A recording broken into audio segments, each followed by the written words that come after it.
नमस्कार दोस्तों। तो गाइज़, रिलायंस के Q1 के नंबर्स आ चुके हैं। पहली चीज़। दूसरा, जो डीमर्ज होना था वो हो चुका, प्राइस सेटलमेंट जो होनी थी वो भी हो चुकी है। तो अब मुझे लगता है कि अब जो रिलायंस का डीमर्जर है, रिलायंस का जो डीमर्जर होकर के अब जियो फाइनेंशियल सर्विसेज के नाम से जो कंपनी अब लिस्ट होने वाली है आने वाले कुछ समय में, प्राइस बैंड जिसका आप कह सकते हैं तय हो चला है। उसके बाद मुझे लगा कि एक कंप्लीट एनालिसिस का वीडियो एज अ इन्वेस्टर आपके लिए जानना बहुत ज़रूरी है कि ये पूरा का पूरा सिनेरियो क्या है। मैं चाहता था तो छोटे छोटे वीडियो बना करके मैं ला सकता था, बहुत अच्छे व्यूज़ आते, बट जैसा मैं हमेशा कहता हूँ, मैं लॉन्ग फॉर्मेट वीडियोस देखता हूँ। तो जो भी आप कह सकते हैं व्यूअर्स हैं जिन्हें लॉन्ग फॉर्मेट वीडियो नहीं पसंद है, जो अक्सर कमेंट बॉक्स में आके कहते हैं कि आप बहुत देर में बात करते हैं, आपका जो वीडियो है आप बनाना छोड़ दीजिए, मैं उनसे कहूँगा आप देखना छोड़ दीजिए। जी हाँ, प्लीज़ वीडियो देखना छोड़ दें, क्योंकि मेरा लॉन्ग फॉर्मेट है, मेरा आप कह सकते हैं बोरिंग फॉर्मेट लग सकता है। बट यहाँ पे मैं कुछ एक्साइटिंग बोलने नहीं आया हूँ। चीज़ें बहुत बोरिंग होती हैं, जो आप कह सकते हैं जो इम्पोर्टेंट आप कह सकते हैं जो बिटवीन द लाइंस नॉलेज है उसको बोलने के लिए आप कह सकते हैं थोड़ी बहुत आर्टिकल्स पढ़ने पड़ते हैं, बहुत सारी चीज़ें करनी पड़ती हैं और उसे कंपाइल करना पड़ता है। और मुझे ये लगता है जो एक सीरियस इन्वेस्टर होता है, जो एक लॉन्ग टर्म का इन्वेस्टर होता है, उसे आप कह सकते हैं, मैं हमेशा कहता हूँ कि भाई थोड़े थोड़े वीडियो देखें, ज़रूरी नहीं इकट्ठा देखें, भले टुकड़ों में देखें, लेकिन वीडियो को पूरा देखने की कोशिश करें। और यहाँ मैं कोई एक्साइटिंग या आप कह सकते हैं कुछ मिर्च मसाला लगा के आपके साथ चर्चा नहीं कर सकता। जो चीज़ है वो लॉन्ग फॉर्मेट में थोड़ी बोरिंग तरीके से शायद हो सके तो मैं वो लाऊंगा ही, और वो मेरा फॉर्मेट है। जिन्हें देखना है वो प्लीज़ पूरा देखें, वरना आप कह सकते हैं कि भाई बोरिंग है, ये है वो है, प्लीज़ व्यू मत कीजिए कि आप नहीं देख सकते हैं। ठीक है, आप तुरंत से वीडियो छोड़ करके जा सकते हैं। तो यहाँ पर भी दोस्तों पहला उनके लिए होगा, आप कह सकते हैं जो मेरा सेकंड पार्ट का वीडियो आएगा, सेकंड पार्ट इस वीडियो में होगा। पहला जो एक शॉर्ट डिस्क्रिप्शन होगा, जिन्हें क्विक एनालिसिस चाहिए, छोटे छोटे आंसर्स चाहिए, उनके लिए होगा। और उसके बाद एक डीप डाइव, जी हाँ डीप डाइव करेंगे कि आखिर एनबीएफसीज को किस तरह ये थ्रेट है, प्लस क्या बैंक्स और एनबीएफसी दोनों को ही इक्वली थ्रेट करेगा जियो फाइनेंशियल सर्विसेज, या सिर्फ एनबीएफसी के लिए प्रॉब्लम है, या सिर्फ एक आप कह सकते हैं हाइप क्रिएट किया जा रहा है कि भाई कि आने वाले समय में जो बड़ी एनबीएफसी हैं उनको थ्रेट करेगा, जियो के समान पूरी पूरी इंडस्ट्री को ये हिला के रख देगा। और क्या क्या भारतीय बाज़ार में इतनी जगह है अभी भी कि आने वाले कई समय में और सारे आप सकते हैं एनबीएफसीज या और भी चीज़ें आती हुई दिखाई देंगी। तो देखिए, इसका एक जवाब तो मैं इसी में दे सकता हूँ कि मुझे नहीं लगता कि एनबीएफसी कोई थ्रेट है। आप यकीन मानिए, आने वाले समय में अगर भारत को ग्रोथ करनी है, हमें बहुत सारे एनबीएफसी चाहिए, हमें और भी सारे जियो फाइनेंशियल सर्विस जैसे बजाज फाइनेंस सर्विस, आप कहते हैं Bajaj Finserv, Bajaj finance जैसे बहुत सारे और एनबीएफसी चाहिए। हमारे पास बहुत बड़ा बाज़ार है, यकीन मानिए हमको और भी ज़्यादा चाहिए। तो मैं ये बिल्कुल नहीं कहूँगा कि भैया इसके आने के बाद अन्य लोगों का धंधा ही बंद हो जाएगा। अरे भाई, हमको बहुत सारे ये चाहिए। आप समझिए एक चीज़ को, भारत की इकॉनमी में आप कुछ भी धंधा करते हैं आपको पैसे चाहिए, आपको फैक्ट्री लगानी है आपको पैसे चाहिए, आपको आप कह सकते हैं आपको बड़ी कार खरीदना है आपको लोन चाहिए, आपको कुछ भी करना है लोन चाहिए आपको। हाँ, इसका मतलब ये नहीं कि इससे इकॉनमी में कोई थ्रेट नहीं, जी थ्रेट आता है। थ्रेट ये है कि यही कारण एक कह सकते हैं बहुत ज़्यादा डेट की ओर हमको लेके जाता है, और सबसे बड़ा इशू आता है एनपीएस का। बट वो किसी और वीडियो में बात करने की चर्चा करने का विषय है।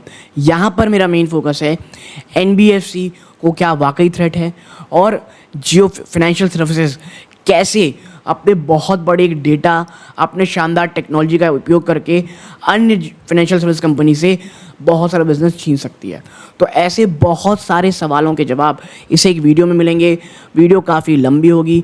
मैं फिर कहूँगा, अगर आप लॉन्ग फॉर्मेट वाले वीडियो नहीं देखना पसंद करते हैं, बिल्कुल आप वीडियो को यहीं बंद कीजिए, आप जा सकते हैं। Sorry for this language. तो अब सीधा वीडियो के सेकंड पार्ट पे चलते हैं और आराम से एनालिसिस की चर्चा करते हैं दोस्तों। तो सबसे पहले चर्चा करेंगे दोस्तों कि कितने रुपए में सेटल हुआ है। तो देखिए, जो एनबीएफसी यूनिट का जो शेयर प्राइस का अमाउंट हुआ है वो है 261.85 पर शेयर। और ये देखिए, जो ब्रोकरेज हाउसेस का एस्टिमेट था 190 रुपये का, उससे बहुत ज़्यादा है। ठीक है, और इसीलिए ब्रोकरेज हाउस की रिपोर्ट पढ़िए, एंजॉय कीजिए, लेकिन रियलिटी जो है वो तभी आती है सामने जब पूरा प्रोसेस कंप्लीट हो जाता है। ठीक है, क्योंकि आप देखें जो ऑल ब्रोकरेज हाउस एस्टिमेट किया गया था वो लगभग 160 से 190 रुपये किया गया था। ठीक है, तो ये तो हो गई प्राइस सेटलमेंट की बात। अब चर्चा करते हैं एक एक क्वेश्चंस के ऊपर। देखिए, सबसे पहले जो हर निवेशक क्वेश्चन पूछता है कि भाई what is the demerger of Reliance Strategic Investment which will be renamed Jio Financial Service। आखिर ये डीमर्जर है क्या जो रिलायंस की स्ट्रेटेजिक इन्वेस्टमेंट के अंडर है, जिसे अब आप कहते हैं जियो फाइनेंशियल सर्विस का नाम दिया जाएगा। तो देखिए, शुरुआत थोड़ा शुरू करते हैं। तो देखिए, यहाँ पे आप पाएंगे कि भाई साहब लास्ट सितंबर में ना रिलायंस इंडस्ट्री ने ये कहा था कि उन्होंने जो फास्ट ग्रोइंग फिनटेक, इनका डिजिटल फिनटेक डिवीजन है, उसको आप कह सकते हैं अपने आप से अलग करेंगे to create share holder value. Share holders के लिए कुछ वैल्यू जनरेट हो, उसके लिए आप कह सकते हैं इसे डिमर्ज किया जाएगा। और इसके हिसाब से लगभग आपके शेयर होल्डर का अप्रूवल मई में लिया जाएगा। और देखिए, share holders and creditor approve the spin off Reliance investment limited which will be renamed in Jio financial service. और इतना ही नहीं, एनसीएलटी ने भी इसको फाइनल अप्रूवल दे दी थी। ठीक है, तो ये तमाम चीज़ें हुई कि ओवरऑल जो आप कह सकते हैं रिलायंस इंडस्ट्री है वो शेयर होल्डर के लिए वैल्यू क्रिएट करना चाहती थी। नेक्स्ट, कि ये जो रेशियो है in which Reliance shareholder will given share in Jio financial service, वो क्या रहेगा। तो देखिए 1:1 का ये रेशियो आएगा। ठीक है, आप देखें जो रेशियो है डीमर्जर का वो 1:1 में कह सकते हैं आप किया गया है। और for each share held in Reliance industry as of record date July 20। ठीक है, तो अगर आपने खरीदा होगा जुलाई 10-20 के आसपास आपके आप कह सकते हैं अकाउंट में होगा, तो आपको आने वाले 1-2 महीने के अंदर वो क्रेडिट हो जाएगा। ठीक है, अब बात कर रहे थे कि भाई साहब अब निवेशकों को करना क्या चाहिए। ठीक है, तो देखिए, an annual study by Motilal Oswal financial said कि भाई साहब 2017 से 22 तक ना जो रिलायंस इंडस्ट्री दोस्तों was the biggest wealth creator for the fourth consecutive time at 13.018 lakh crore. ठीक है, लगातार चौथी बार है कि एक सबसे बड़ी वेल्थ क्रिएटर बन के उभरी है दोस्तों रिलायंस इंडस्ट्रीज। और RIL has retain the number 1 position 9 times in last 16 5-year period.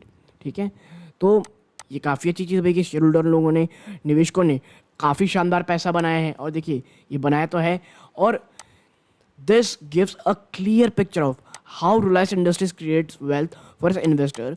So investors with a long-term perspective must continue to hold the stock in their portfolio. ठीक है, तो भाई साहब एक तो चीज़ क्लियर है, और जो मुझे भी लगता है, और डिस्क्लोजर के रूप में मैं आपको बता दूं कि मेरी या मेरी फैमिली मेम्बर की स्टॉक में होल्डिंग हो सकती है, और जो जियो फाइनेंशियल सर्विस की जो सकते हैं स्टॉक मिलेगी वो भी हमको मिलेंगे दोस्तों।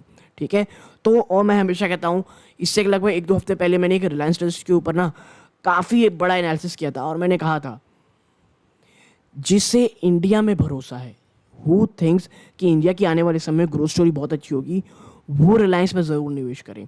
क्योंकि यकीन मानिए, मुझे पर्सनली लगता है कि अगर इंडिया बढ़ेगा तो रिलायंस की जो पूरी इंडस्ट्री, चाहे वो रिलायंस हो, और देखिए सिर्फ रिलायंस नहीं कह रहा हूँ मैं, ऐसा नहीं कि भाई साहब पूरी ग्रोथ की स्टोरी जो है वो रिलायंस पर डिपेंड नहीं। Reliance industries, Asian paints, HUL, मैं ये बहुत सेफ बेट की बात कर रहा हूँ। मतलब जहाँ पे आपके पैसे डूबेंगे, आपके प्रिंसिपल अमाउंट से आपको काफ़ी अच्छा रिटर्न मिलेगा, और आपका डाउन साइड रिस्क बहुत कम रहेगा। Reliance industries, HUL, Asian paints, आप कह सकते हैं बहुत सारे वोल्टास, और टाटा TCS हो गए, टाटा मोटर्स हो गए, तो ऐसे बहुत सारे दोस्तों स्टॉक्स हैं। ठीक है, आगे देखते हैं। देखिए, जो जियो फाइनेंशियल है ना, वो 3rd largest financial service company बनने के लिए तैयार है। जी हाँ, एंट्री ही एकदम धमाकेदार होने वाली है। कैसे, आप समझिए, जो रिलायंस फाइनेंशियल सर्विस है दोस्तों, उसकी जर्नी स्टार्ट हुई है बहुत ज़्यादा पॉजिटिव नोट में, और जो प्राइस डिस्कवरी है वो लगभग 262 पर शेयर में हुई है। ठीक है, जो कि स्ट्रीट एस्टिमेट से काफ़ी हाई थी, जो मैंने पहले बताया आपको। और at the discovered price which is calculated as the difference between RIL's closing price and the pre trade section. ठीक है, यानी भाई साहब जब स्टॉक आप कह सकते हैं जब स्टॉक प्री ओपनिंग सेशन में खुला था और जब क्लोजिंग मार्क हुई उसके बीच। ठीक है,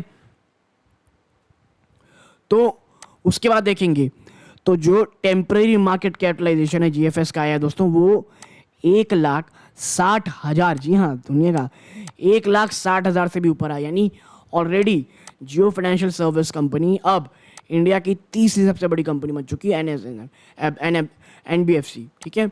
आगे देखिए जियो फाइनेंशियल सर्विस दोस्तों, उसका जो प्राइस डिस्कवर्ड हुआ है वो इसे थर्ड लार्जेस्ट फाइनेंशियल फर्म बनाता है। किसके बाद? सबसे पहला बजाज फाइनेंस, 4,58,000 करोड़ की बनी है कंपनी। और मैं आपको एक चीज़ बता दूं, जो आप ये बजाज फाइनेंस में 4,58,000 करोड़ देख रहे हैं, 15 साल लगा है इन कंपनियों को। जी हाँ, इसको यहाँ तक आने में 15 साल के लगभग का समय लगा है दोस्तों। तो इट्स नॉट अब आप समझिए कितनी। और स्टार्ट जो रिलायंस है वो स्टार्टिंग 1,60,000 में कर रही है। बजाज फिनसर्व 2,59,000 करोड़। और उसके बाद नाम आता है रिलायंस का, जो कह सकते आया है जियो फाइनेंशियल सर्विसेज दोस्तों, ठीक है। और ये in terms of market capitalization है, और जब तक स्टॉक एक्टिव ट्रेड नहीं हो जाता, ठीक है। आप देखिए जेएफसी यानी जियो फाइनेंशियल सर्विस है, उसने किसको सरपास किया है? उसने चोलामंडलम को पीछे किया है। जी हाँ, इससे पहले ये स्थान चोलामंडलम का था, उसे हटा करके अब ये कंपनी बन गई है। चोलामंडलम का 95,000 करोड़ आप कह सकते हैं पूरा मार्केट कैप था। तो ये तो चर्चा हो गई किस चीज़ की भाई साहब? ये चर्चा हो गई ओवरऑल धंधे की, कि किसका मार्केट कम है, किसका मार्केट कैप ज़्यादा है, वो निवेशक जो है जानना चाहते थे, ठीक है। आगे देखिए कि रिलायंस डीमर्जर क्यों किया अपने सर्विसेज का। तो देखिए मैंने पहले बता दिया, एक बहुत छोटा सा आंसर था कि वैल्यू क्रिएट करना था, बट अब इस आंसर को थोड़ा डीप जा करके एनालिसिस करते हो। देखिए जो the scheme documented state that creating a separate entity will help focus exclusively on financial services that call for a differentiated strategy aligned to the industry specific risk, market dynamic and growth strategy। और मुझे ये answer ज़्यादा सही लगा। देखिए जब आप एक डिफरेंट एंटिटी बनाते हो, स्पेशलाइज एंटिटी बनाते हो, तो आपका जो विजन है, जो आपका फोकस है, वो पूरी तरह एक धंधे में होता है। फिर आप उसे अच्छे समझते हो, आप जानते हो क्या रिस्क हो सकते हैं, मार्केटिंग डायनामिक्स इस तरह तुरंत से चेंज होते हैं, कहाँ पर ग्रोथ ट्रेजेडी सबसे ज़्यादा है, ठीक है। और ये मुझे लगता है काफ़ी एक सही आंसर रहेगा, ना कि जो हमने ऊपर बात की एक बहुत ही जनरलाइजेशन वाला जवाब, ठीक है। इतना ही नहीं, फंडिंग एक बहुत ज़्यादा क्रूशल पार्ट होता है दोस्तों ग्रोथ का फाइनेंशियल सर्विस बिजनेस में। और आप देखिए जो जियो फाइनेंशियल है वो अपनी स्ट्रॉन्ग बैलेंस शीट का बहुत शानदार लेवरेज बहुत अच्छा यूज़ कर सकती है, जिसने लगभग 6.1% आरएल की इक्विटी देखी है दोस्तों, and is likely to have a top notch credit rating. With top notch credit rating यानी आप सकते हैं सोने में सुहागा वाली कहावत आरआईएल के लिए कंप्लीट बैठती है दोस्तों। कॉन्सिक्वेंटली आप देखिए it can raise debt at a competitive rate. जो ये कंपनी है अगर इसे डेट भी अपना कह सकते हैं रेस करना पड़ेगा आने वाले समय में, तो बहुत ज़्यादा कॉम्पिटिटिव रेट में बढ़ सकती है, क्योंकि इसके पीछे ब्रांड पावर है, ठीक है। और ये इसे एक एज देती है दोस्तों अन्य एनबीएफसी और फिनटेक प्लेयर्स के सामने, ठीक है। तो आप देख सकते हैं कि कितनी ज़्यादा वेल पोजिशन ये कंपनी है, ठीक है। इतना आप आगे देखें कि while operational ease is obvious rational behind the demerger, the real reason is to use the humongous data of largest customer base in telecom and retail business। देखिए आप एक चीज़ समझिए, एक बहुत बड़ी कहावत है, कोई चीज़ अगर आपको फ्री में कुछ दे रहा है ना, तो there is nothing like free lunch.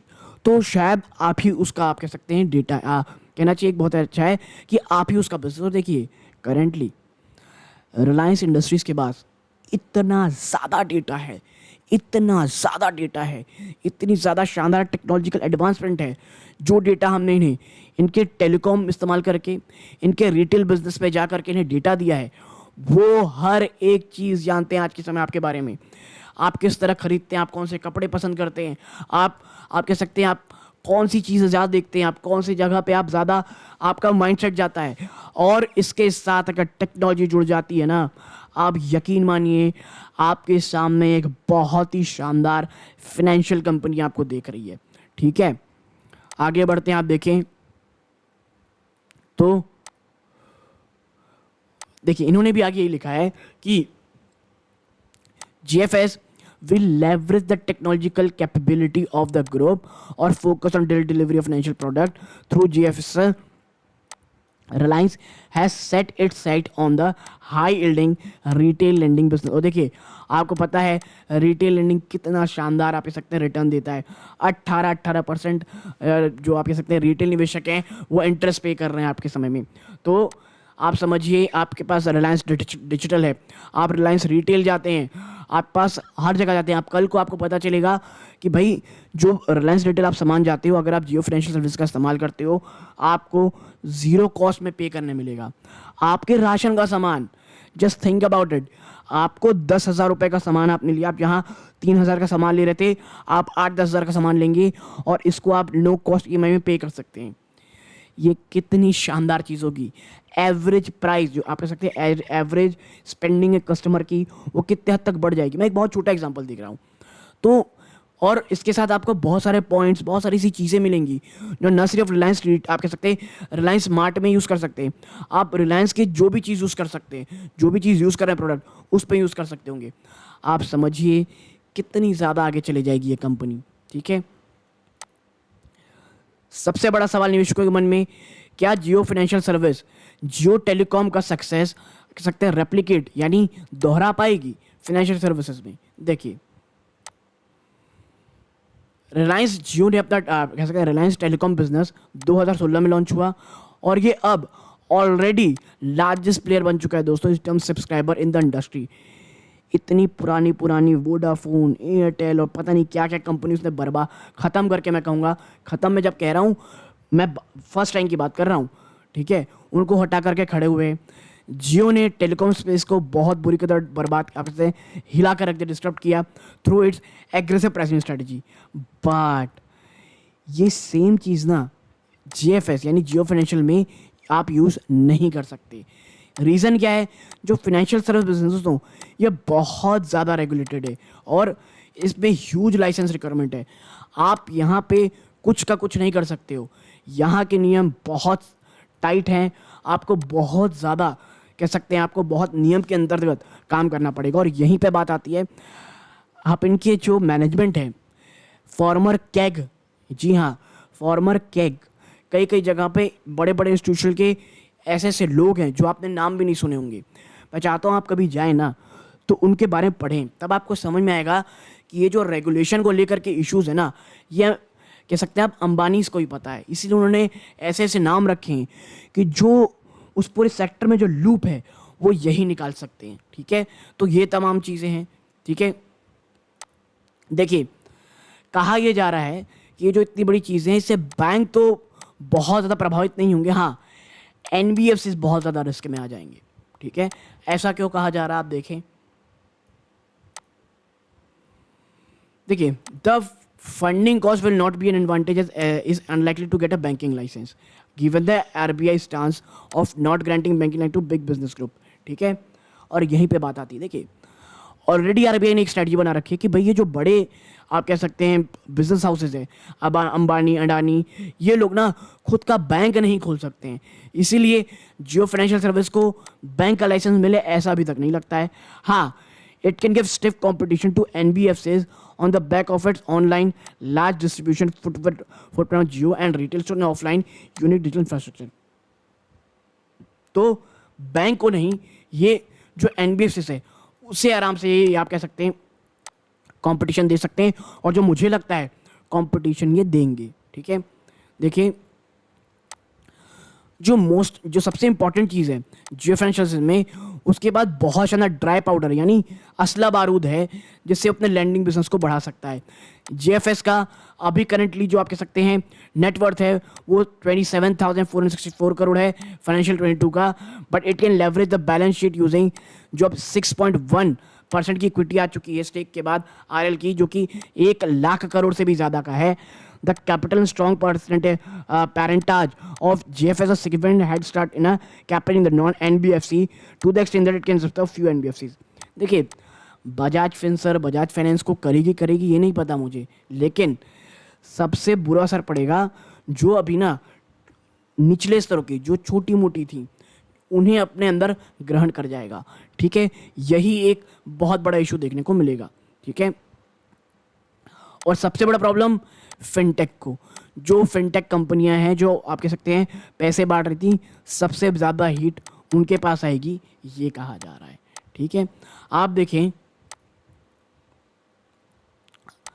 अभी फिनटेक्स जो है, पेटीएम है, वो ऑलरेडी रिटेल लेंडिंग शुरू कर चुके हैं टेक्नोलॉजी को यूज़ करके, and this employs that technology isn't a unique proportion. So then what is GFS real moat? देखिए, पेटीएम अन्य फिनटेक कंपनी टेक्नोलॉजी तो यूज़ कर चुकी हैं, तो जीएफएस यानी जियो फाइनेंशियल ऐसा क्या लेकर के आएगी? आप ये नहीं कह सकते कि मेरे लिए आपके पास टेक्नोलॉजी तो आप आगे बढ़ जाएंगे, नहीं। तो ऐसा क्या चीज़ है इसके पास? देखिए, आंसर है लार्ज, बड़ा और थ्राइविंग बेस जो है रिटेल कस्टमर का। रिटेल कस्टमर भारत का रिलायंस के इतने सारे और इतने अलग अलग प्रोडक्ट यूज़ कर चुका है कि रिलायंस के पास इतना ज़्यादा डेटा है कि मुझे नहीं लगता उसे कहीं भी कुछ भी प्रॉब्लम आएगी अपने बिजनेस को बढ़ाने में। और the potential to cross sell product to its huge customer franchise offer immense growth opportunity to the company. While technology may not be a differentiator, data surely is. The large proprietary database of buying habits of consumer is a huge competitive advantage in the consumer credit game. ठीक है भाई साहब, company के पास जो data है ना, वो surely आपकी जो कंज्यूमर हैबिट्स हैं उसको आराम से जान सकता है। और भले ही टेक्नोलॉजी एक बहुत बड़ा मोट ना हो, डेटा एक बहुत बड़ा मोट है। ठीक है, तो अब आता है last but not the least जवाब कि इन्वेस्टर्स को क्या करना चाहिए एक्सपेक्ट जीएफएस से एक्सपेक्ट। ठीक है, तो देखिए क्या एक्सपेक्ट करना चाहिए। आप यहाँ पाएंगे जो आरआईएल की कैपेबिलिटी है to execute large and complex project cross sectors and match and can not be doubted, while execution capability in the financial service space through GS will be unrivaled in the time to come. Investors surely expect more value, wealth creation GFS. Any demerger exercise done when the sum of the part exists as whole.